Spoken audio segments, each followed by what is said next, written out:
I hope everyone is doing okay in this time of big change and hopefully positivity. Um, I know we certainly have big doings here in Richmond, Virginia, second place Civil War capital of the Confederacy. Uh, there's a lot going on here, and it has been a lot. So this first class tonight is going to be covering our fundamentals as we have been doing, just working our way through getting some of the solid base material. And then our second class today is going to be about tarot for wellness, or really self-care when the world is a dumpster fire, which is essentially a little bit about how you might choose to approach cards, and followed up by some suggestions for different kinds of spreads that you might want to use. Now, for this class, we're going to be doing a basic visit with both the cups and the wands. So if you have those cards, while I do my little introduction, I encourage you to get your decks out now and pull out your ace through 10 in your cups, your ace through 10 in your wands. And we are going to begin to walk through those. Let me just make sure we don't have any little lost lambs popping up. Z will be joining us later. Okie dokie. Okay, and again, I think that we probably have a smaller class tonight, so feel free to chime in with questions or comments. I know everybody in this class is usually full of good thoughts and productive ideas, so by all means, pile in and share. So a little bit about me. You, of course, if you're here, you may know me as Madame Ansa or Laura Ansa O'Leary or Hey Chicken Lady. I am a witchy type of lady living here in Richmond, Virginia, second place Civil War. And I am the artist and co-creator of the World Spirit Tarot. I have taught, I've read cards, and I've taught all across the U.S. and beyond in a variety of settings. And I've also produced zillions of festivals, shows, etc., and both in the sort of corporate world and performed in the pagan setting, you name it. Anyway, I'm super jazzed about cards and super jazzed to share information. Seems like a really good time for us to all have as many tools as possible. I want to mention again that in 2022, in February, I will be co-producing Path of the Goddesses, which is a witchcraft kind of strega tour of Sicily with the eminent Appalachian witch and writer Byron Ballard, who has, I think, 2 books coming out this year. So keep an eye out for Byron, and consider joining us on yonder tour, assuming that people are traveling to Italy by next year. So and she's just fantastic writer, thinker, talker. So what is the tarot? Y'all know, but I'm going to just do a quick review for anybody who happens to pop in. Again, I encourage you to get out your ace through 10 in both your cups and wands. We did discuss last week a bit about what the numbers mean in and of themselves, as well as the general attributions of the suits. We'll try to touch on that again today if we need it. But basically, grab those aces through 10s. We won't need the people or the face cards today. I really feel that they are subtle enough to merit their whole own session. So as discussed previously, the traditional tarot is comprised of 78 cards. They are divided into 2 groups known as the minor arcana and the major arcana. The minors, in turn, are divided into 4 flavors, and those are commonly called cups or chalices, swords or blades, wands or staves, pentacles, discs or coins. Each of those speak to a different aspect of our lives, and also to sort of traditional Western symbolic elements. Cups are water and emotions, relationships. Wands are fire, willpower, career, and ambition. Swords are air, intellect, decision, boundaries. And pentacles tend to be the practical element of our earth. And of course, health and wealth, or for the immunocompromised, you may choose to think of them as spoons, the amount of energy that you have to spend. So today we are going to move through a basic understanding of those ace through 10s in 2 of the suits. I should also mention that, of course, the major arcana, those are your lovers and your devil card and your temperance and so forth. Those generally offer insight into the big picture issues of our lives, and we will get there. But today it is all about spending time with the minors. So my caveat is I'm super excited to be here, but this life transitions that are happening here in the world are taking a lot out of me. So if I seem tired or distracted, it's not you. It is, the state of affairs in the world. So let me just make sure we're not missing anybody. No, it looks like we're good. Okay, so let us begin with, yes, dear? I am. Oh, I'm sorry. It's all right. My lad just popped in. Start. I have recorded. I'm waving to the people, and now I'm waving to you. Do you mind flipping the on-air sign for me? It's right there. I'm really sorry. It's okay. Thanks. So here we are. Find yourself. I know some of you have my deck, the World Spirit. Some of you probably have the Wild Unknown or the Rider Waite or the Book of Thoth. Like there's no end of cool decks that you could have. For my birthday, which I just had, I ordered as a special treat for myself a ridiculous cat tarot. There are many cat tarots, and this is a different ridiculous one. It comes in a little tin, which, as I've mentioned in the past, I just love those little tins. So get your deck out, whatever it is. We're going to start talking about aces. Aces in general, of course, are the seed, the beginning. They are the raw potential, like the DNA of the idea of that aspect of the suit. And in the cups, of course, this tends to be everything that is juicy, luscious about, oh good, Nina Amaya is coming in. We find ourselves, let her in. Welcome. Hi, Nina. You may want to close your screen down so that you can watch me, but your face won't be pasted in here where everyone can watch you. But that's up to you. So we're just starting right now with the aces. Here's the ace of cups. Cups are, again, they are the suit of water. They are emotions. They are relationships. They are emotional availability. And cups are all of those sort of juicy, sloshy things, the Holy Grail, as it were. And the aces particularly are about raw beginnings. So when this card comes up in a reading, we tend to find that it is speaking to the beginning, like a renewal of relationship, a fresh start in relationship. And this could be, it can be romantic, it can be family, it can be, an art baby relationship, just any place where this comes up, where there's a sense of renewed juiciness. Whew.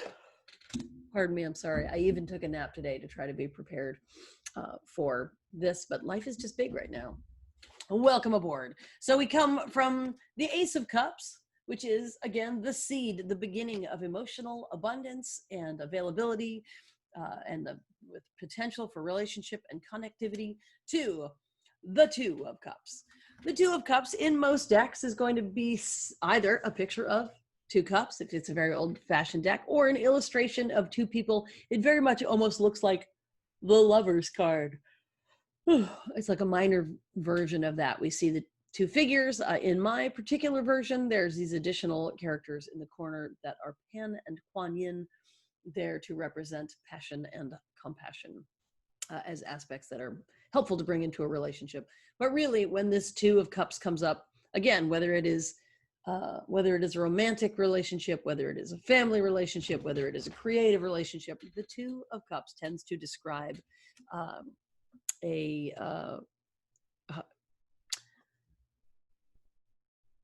it's a renewal or a fresh beginning, but there's almost an aspect of it's like as if a child, as if a baby, an infant, someone who's utterly new to the world in the Ace suddenly realizes that other people are also real. So it's not just about being able to connect with people, but being able to truly have empathy, sympathy, compassion, and connectivity with other people, because you understand that they're actually there. So the two really speaks to that, which makes it, while it can be a flirty, fun card of, sort of new relationship energy, it also can be really pretty deep. And now we're going to come to the Three. Oh, I'm so sorry. The Three. It's not you, it's me. The Three of Cups. The Three of Cups tends to be three people. It is the card of secret societies of women, so make a note of that. My particular version, I wanted it to be very intergenerational. So we have a sense here. There's a pregnant mom, there's a young woman, there's a sort of an elder. It's very much intended to suggest to me not only secret societies of women or the importance of connectivity amongst the generations. And again, as I always say, I'm fine with gender being over as far as the cards go, but it does speak to something about a particular kind of sisterhood, whether that be a sisterhood of bio women or people who are sort of two-spirit, female identified. It's really about people coming together and forging the beginnings of community. If the ace is the raw potential, the 2 is the sense that other people are real and of otherness. The 3 is really about the seeds of community. And I love that card. It's very much about breaking bread, taking time with people. And of course, we're all challenged in this way in this time to make authentic connections with people. And here we find ourselves trying to do these things on the internet. So thank you for being here. Then we're going to jump to the 4, which there it is.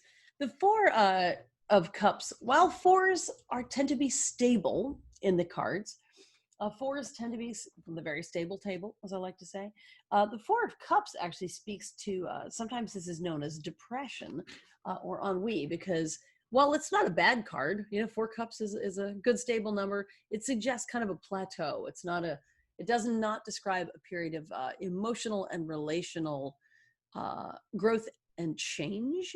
It describes a sort of plateau or a stagnant spot.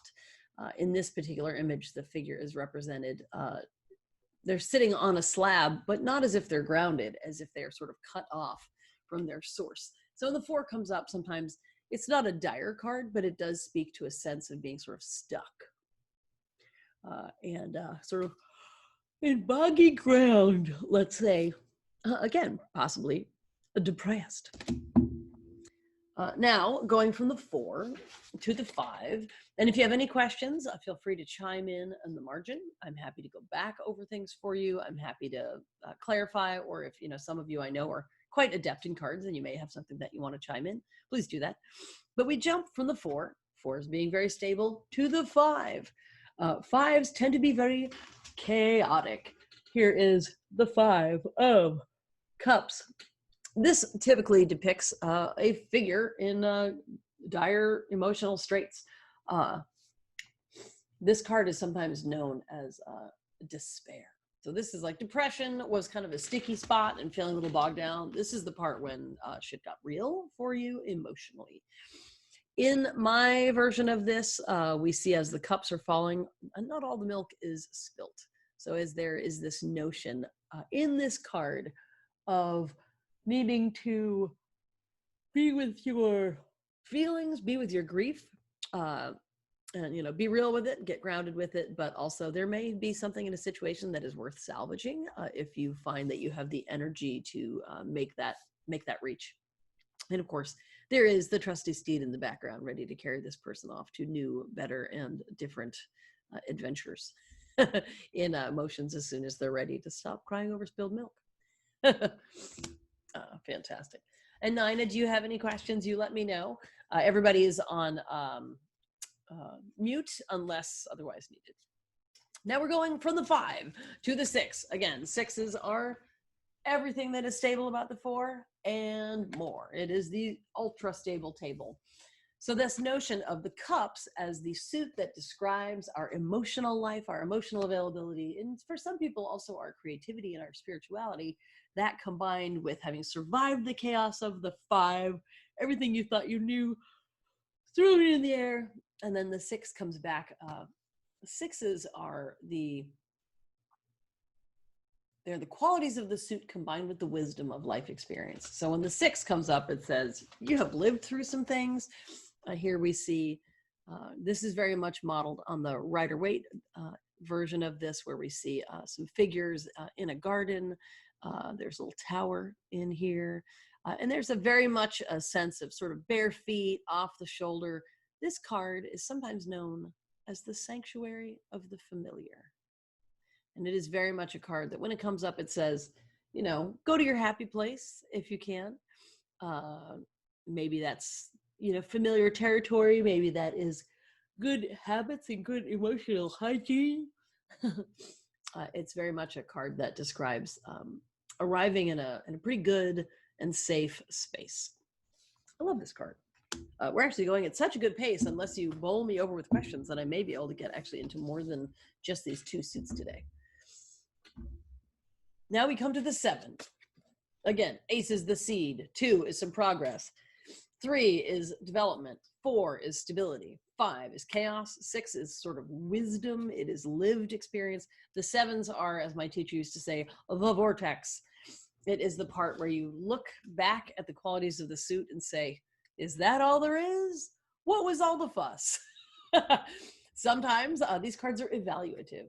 Sometimes you look at the work that you have accomplished or the experiences you have had and you say, totally worth it. That went just according to plan. Or you look out and you say, I thought I was planting corn. It turns out I was planting poison ivy. Perhaps I need to make different choices.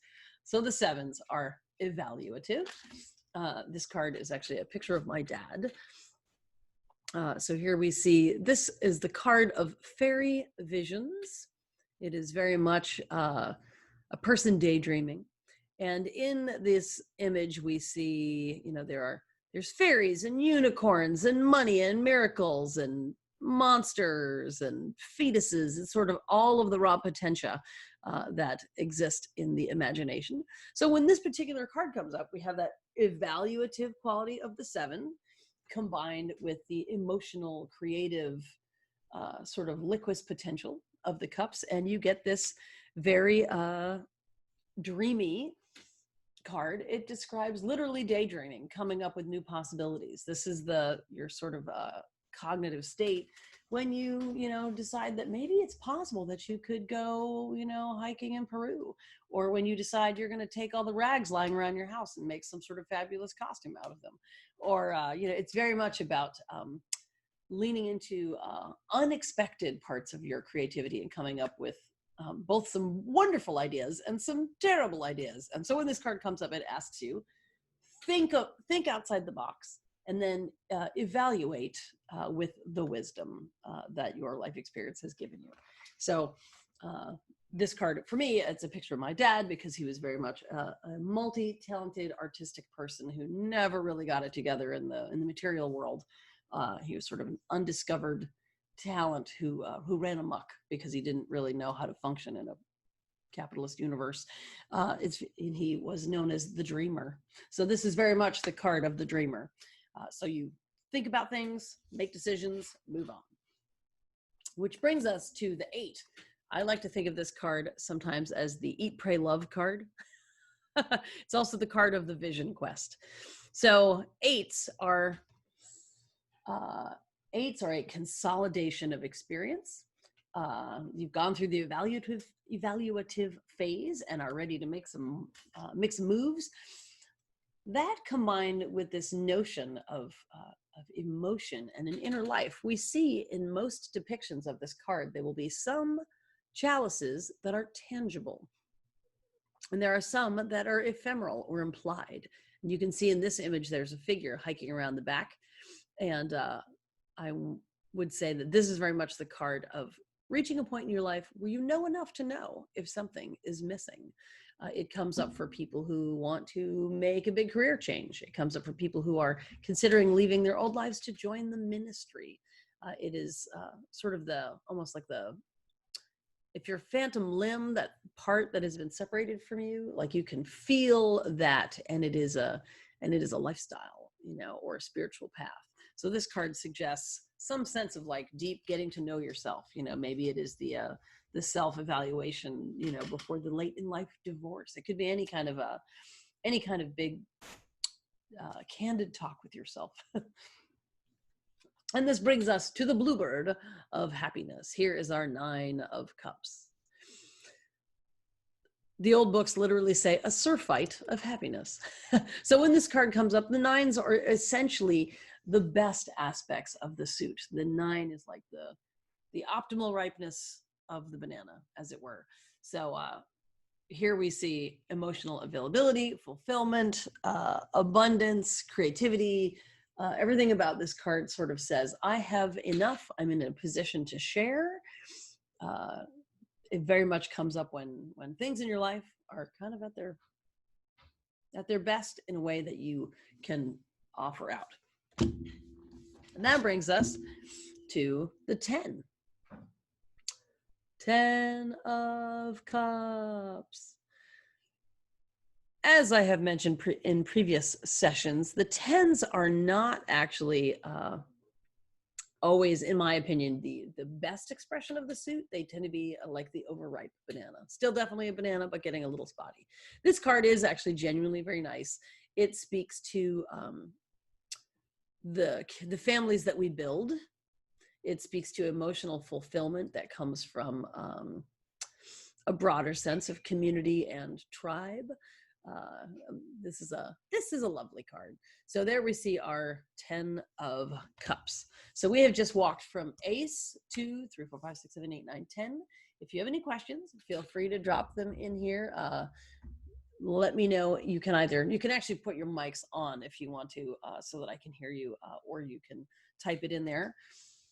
As we move into the next set, the wands, you may see that there's some overlap. Again, like all the 5s are chaotic. All the 4s have a certain stability about them. So feel free to comment on that if you have questions. And we could honestly spend an entire class on each one of these cards and how they might present themselves in a reading. But today, given how many sessions we have to do, I wanted to make sure that we got a chance to get everybody kind of familiar with each one of your new tarot friends, so that you are not surprised when we move to the reading phase. Pardon me. And we get to spend some time with them. That being said, let us jump over to the Ace of Wands. Yes. So wands are the suit of fire, ambition, career, passion. Sometimes they speak to physical passion. They definitely speak to sort of the heat and liveliness. I just saw somebody's. Oh yes, absolutely. Your life story just going. Feel like my life story just going through so far. Wonderful descriptions. Thank you.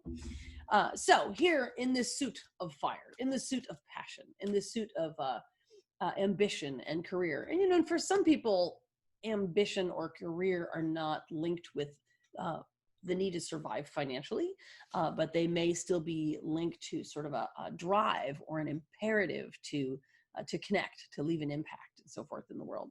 So the Ace of Wands, when it comes up, first thing you can notice, obviously there's some heat, there's some fire. It is a gateway card, so that is inferred very much there with the Vesica Pisces shape, the traditional shape of the vulva, which suggests a gate. So when all of the aces come up, you are standing on the threshold of the next adventure. When this particular card comes up, because it is explicitly phallic, sometimes it refers to literally new life. So keep an eye out for some of these aces.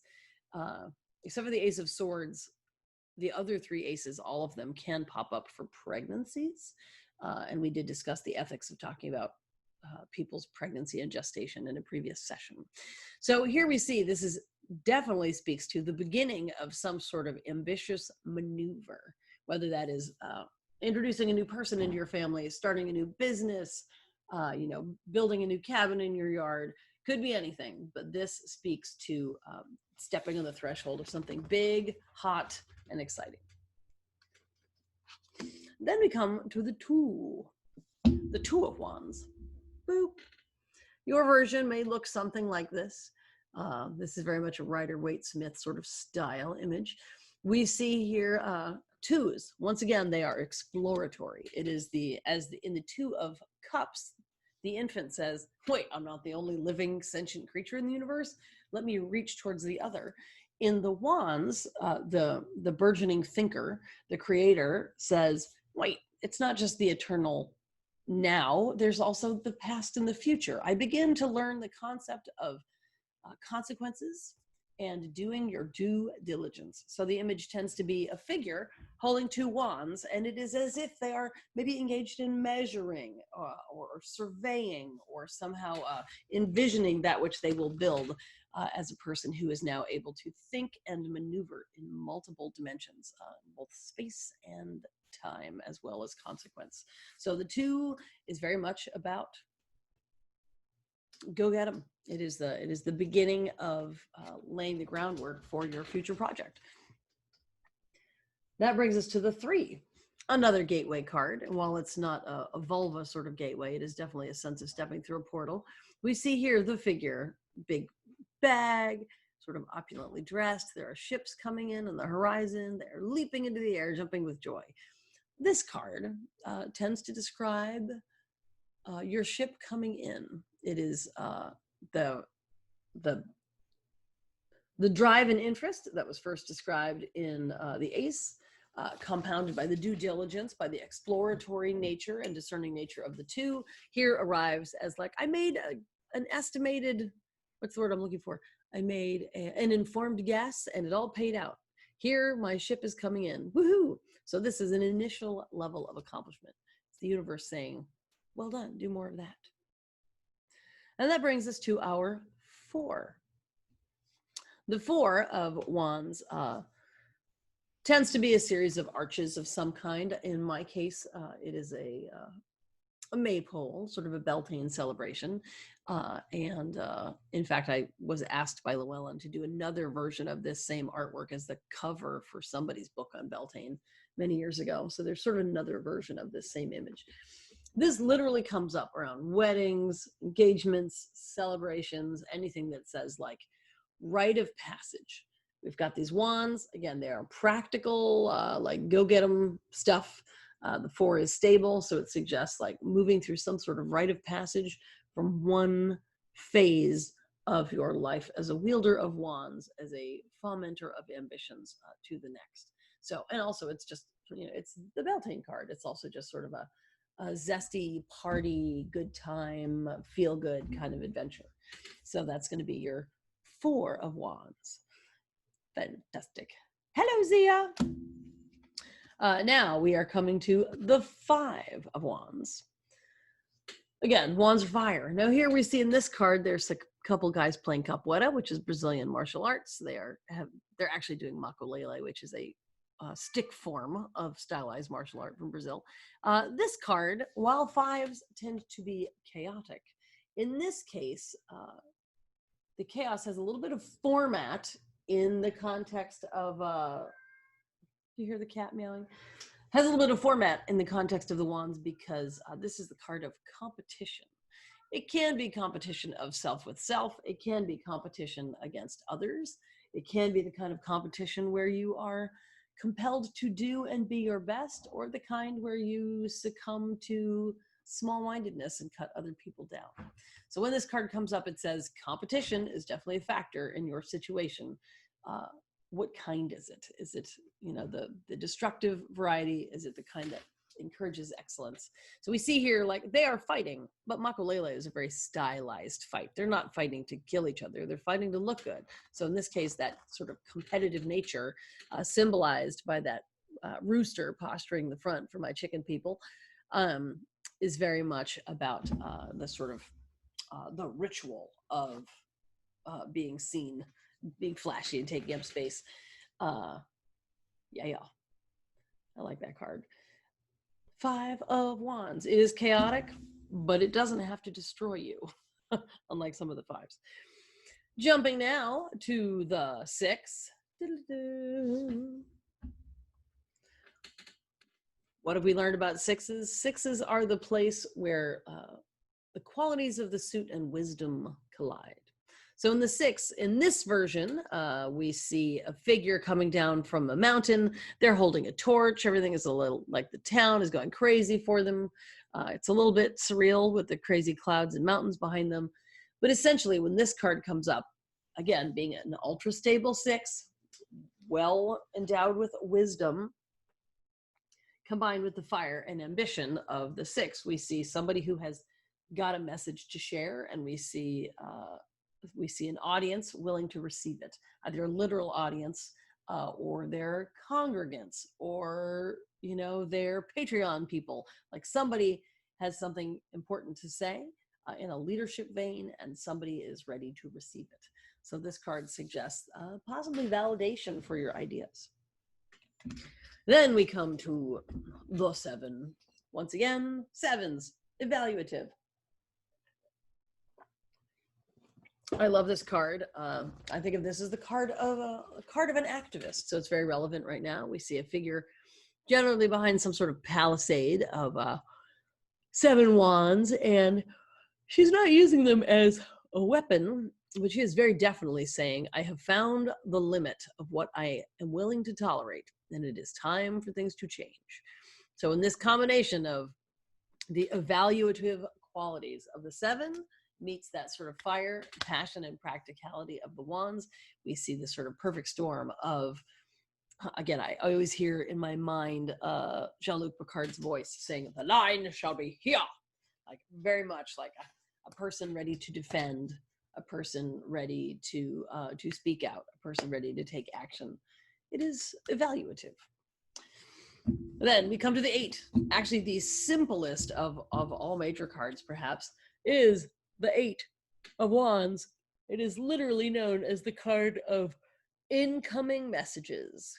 In the old days, they used to say, a letter in the mail. Now it could be, a text in your phone, 1s and 0s in your inbox. But what it does describe is rapid transformation of events because of freshly arriving data. So when this card comes up, if the first thing it suggests is speed, the second thing that it suggests is rapid change relevant to your question or relevant to your project. The 8s. And now we're coming down to our last 2 of these set. We have the 9. Gosh, some of these wands are really relevant for this week.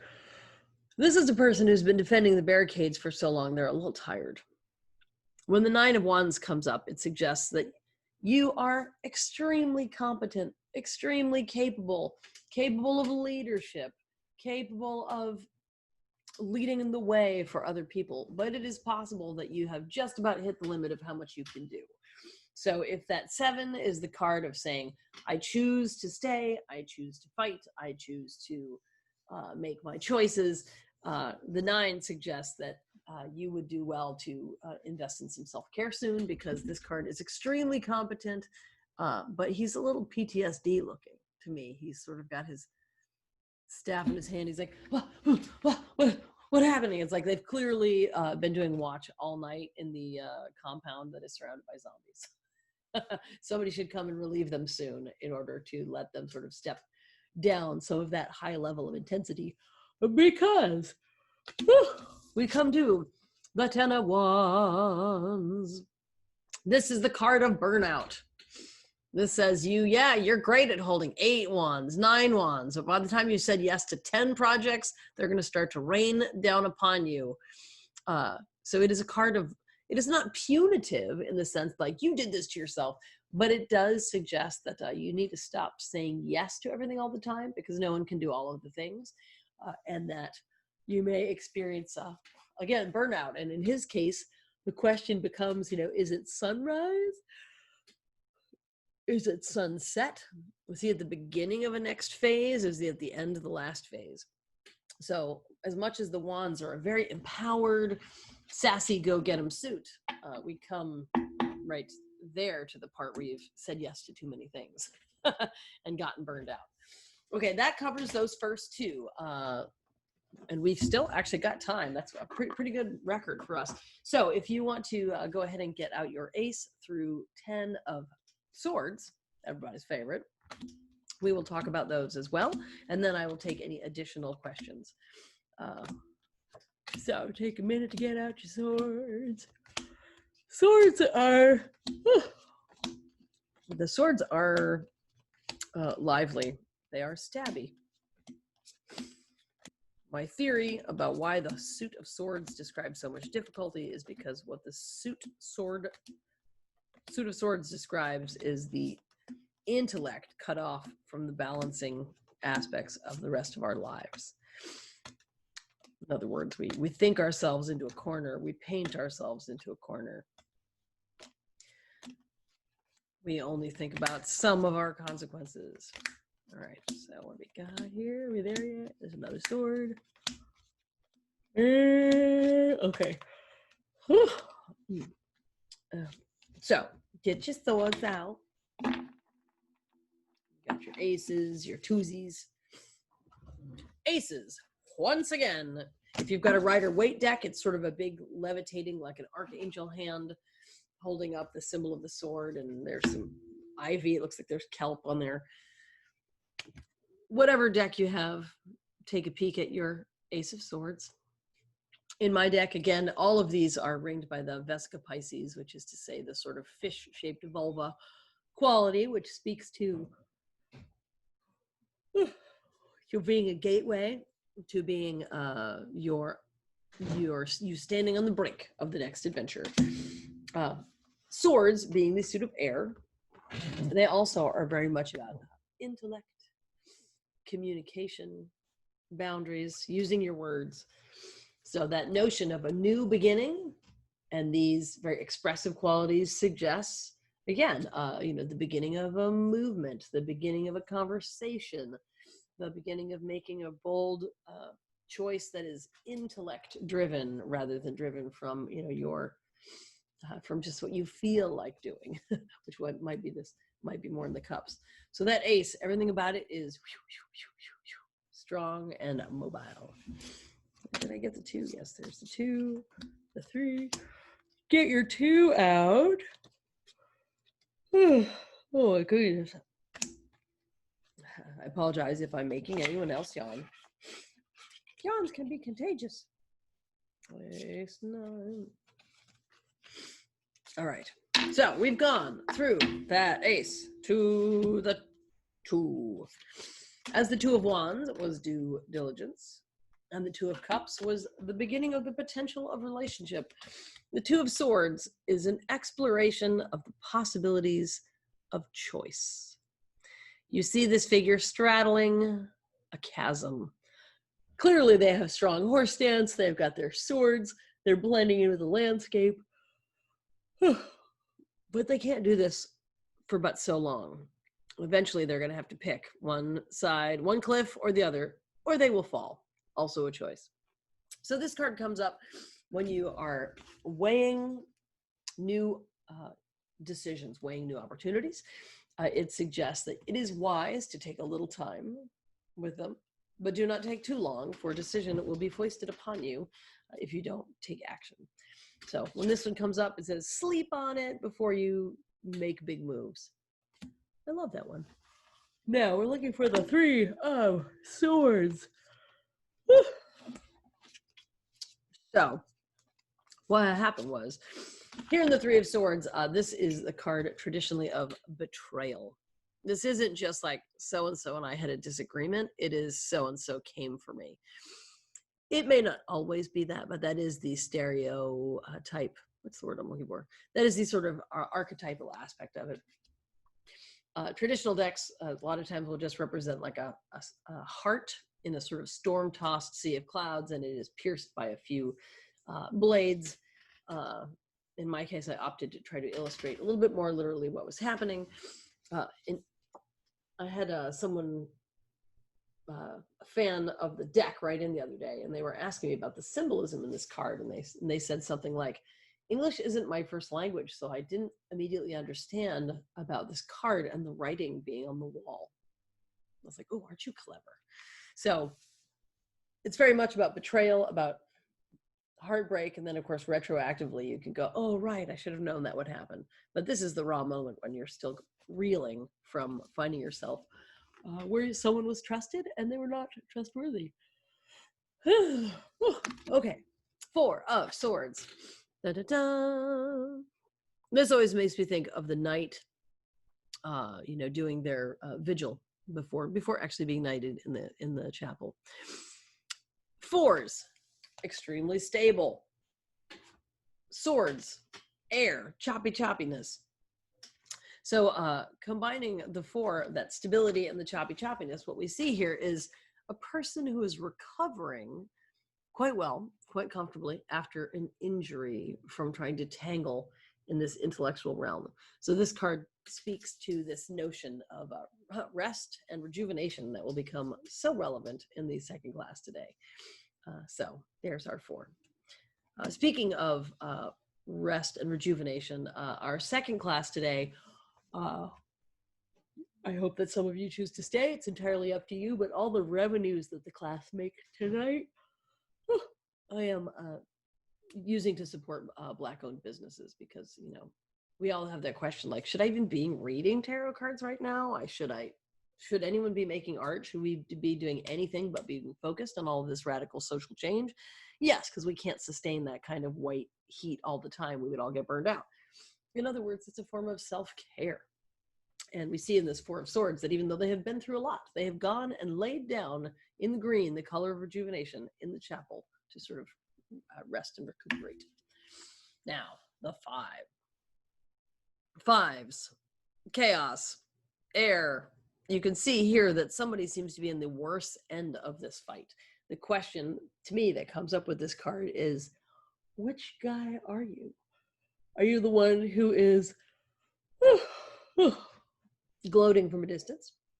Are you the one who somehow got their ass kicked again?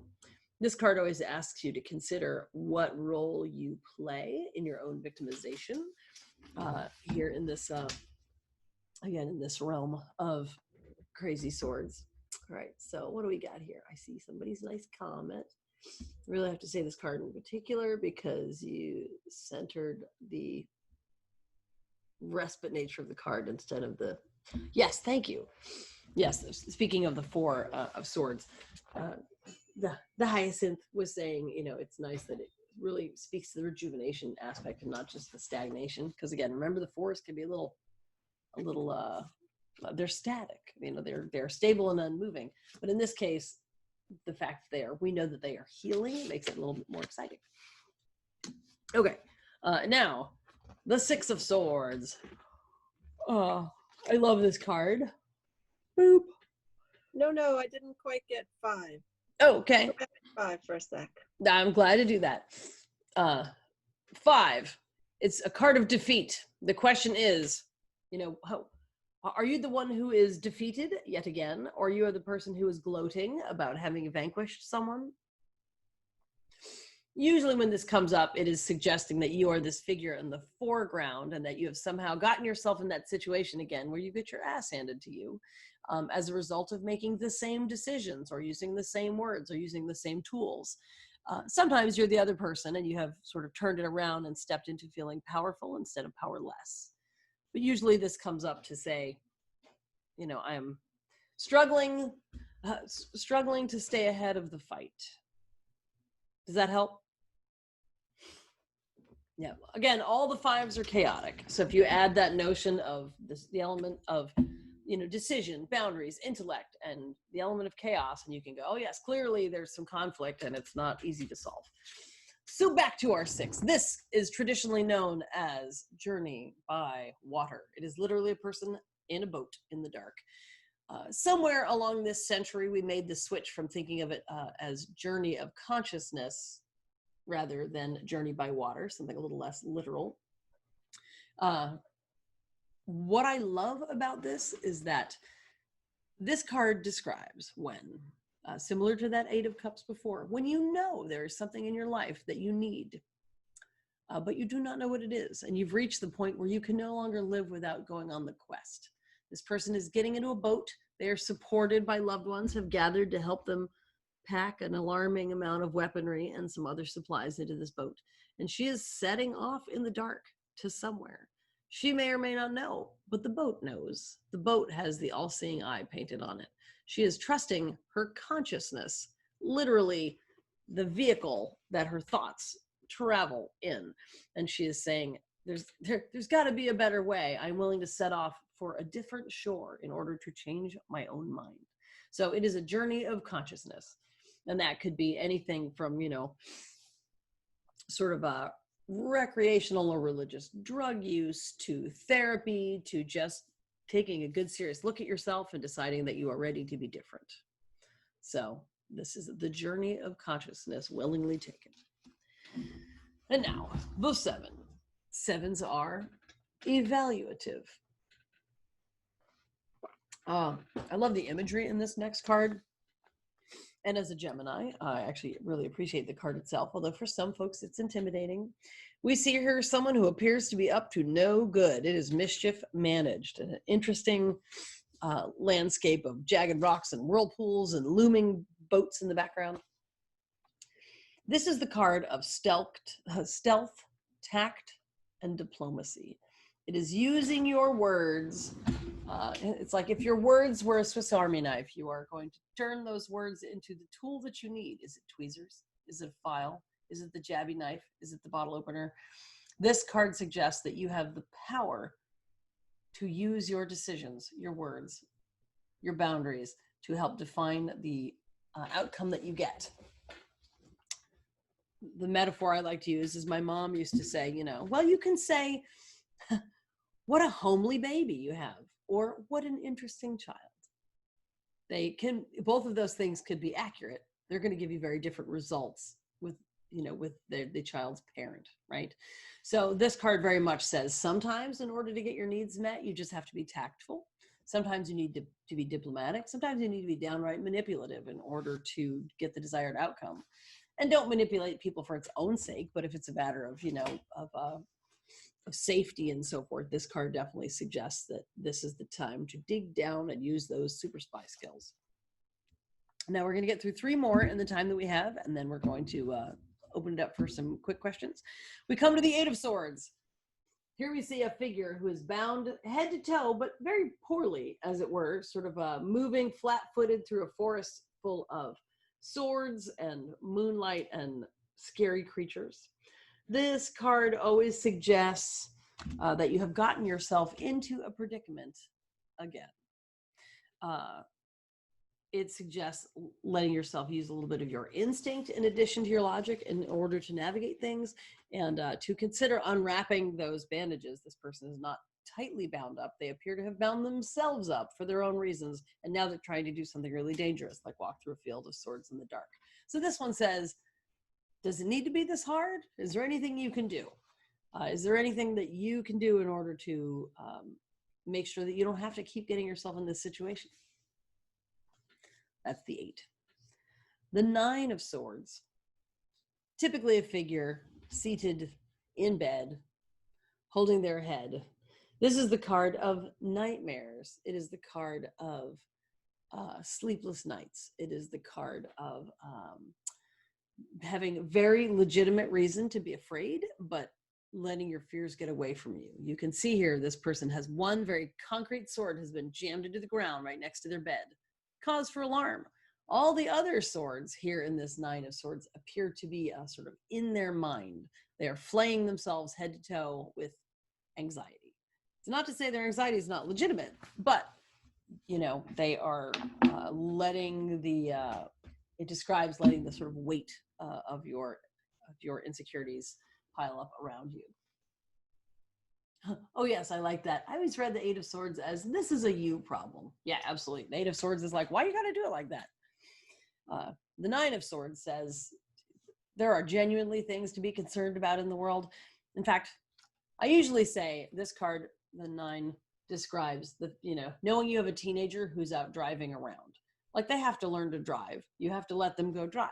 But there's an element of fear of knowing that an inexperienced person, maybe in dubious company, operating a giant dangerous vehicle. That is a cause for real concern, but you can't solve it by not letting them do that. And I would say, in keeping with current events, if you want to compound that image with knowing that you have sent your black son out driving, not only is there the usual fear about kids and cars, but then you're adding the element of danger to the child from law enforcement and anybody else they might run into.